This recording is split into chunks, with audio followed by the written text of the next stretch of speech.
एक दिन जग्गू घने जंगल के रास्ते घर जा रहा था। रास्ता बहुत सुनसान था। वो अपनी कदम जल्दी जल्दी आगे बढ़ा रहा था। उसे एक बड़े और अजीब सी दिखने वाली पेड़ के नीचे एक पुराना चिराग मिला।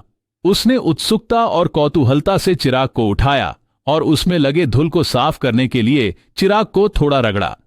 अचानक चिराग में से धुएं का गुब्बार निकला और एक जीन उसके सामने प्रकट हो गया, जिन्होंने धूर्त मुस्कान के साथ कहा, नमस्कार, मैं चिराग का जिन्न हूं।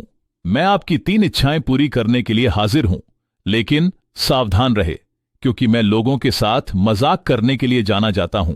आपकी इच्छा के साथ साथ आपको मेरी चुनौती का भी सामना करना पड़ेगा। जग्गू कभी भी चुनौती से पीछे नहीं हटने वाले थे। उन्होंने उत्सुकता से जिन्न की पेशकश स्वीकार कर ली। उसने अपनी इच्छाओं के बारे में कुछ देर सोचा और कहा, मैं दुनिया का सबसे अमीर आदमी बनना चाहता हूं। एक पल में जग्गू ने खुद को अपने सपनों से परे खजाने से भरे एक भव्य महल में पाया। वह यह सोचकर खिलखिलाकर हंस पड़े कि उसने जिन्न को मात दे दी है। लेकिन शरारती जिन्न हंसते हुए कहा, जग्गू, मेरे पास आपके लिए एक चुनौती भी है। आपकी संपत्ति अपार है, लेकिन आप उन शरारती बंदरों से घिरी रहेंगे जो आपकी संपत्ति चुराना और सबसे विचित्र स्थान में छुपाना पसंद करते हैं। जग्गू के महल पर जल्द ही शरारती बंदरों ने कब्जा कर लिया। जग्गू अपने धन को छुपाने की कोशिश कर रहे थे, लेकिन शरारती बंदरों ने एक एक कर सारा सोना उठा लिया और वहां से भाग गया।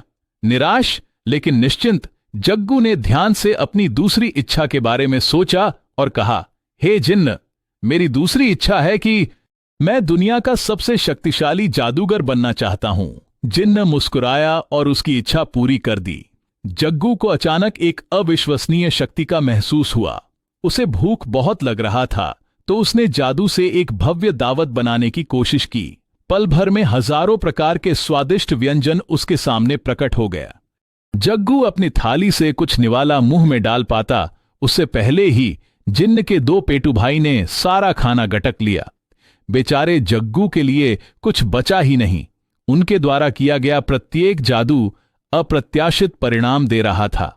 अब जग्गू ने अपनी जादू से उड़ान भरने के लिए जादुई कालीन का इंतजाम किया और उस पर बैठकर दुनिया का सफर करने निकल पड़ा। लेकिन कालीन इतनी तेज उड़ता था कि जग्गू को लगा कि वह एक तूफानी बवंडर का सामना कर रहा है। जब जादुई कालीन को रोकने की कोशिश की तो वह झटके से रुक गया और जग्गू को आसमान से जमीन पर पटक दिया। जितना अधिक उसने अपनी नई शक्तियों का उपयोग किया, वह अधिक अनियंत्रित और बेटुके होते गए।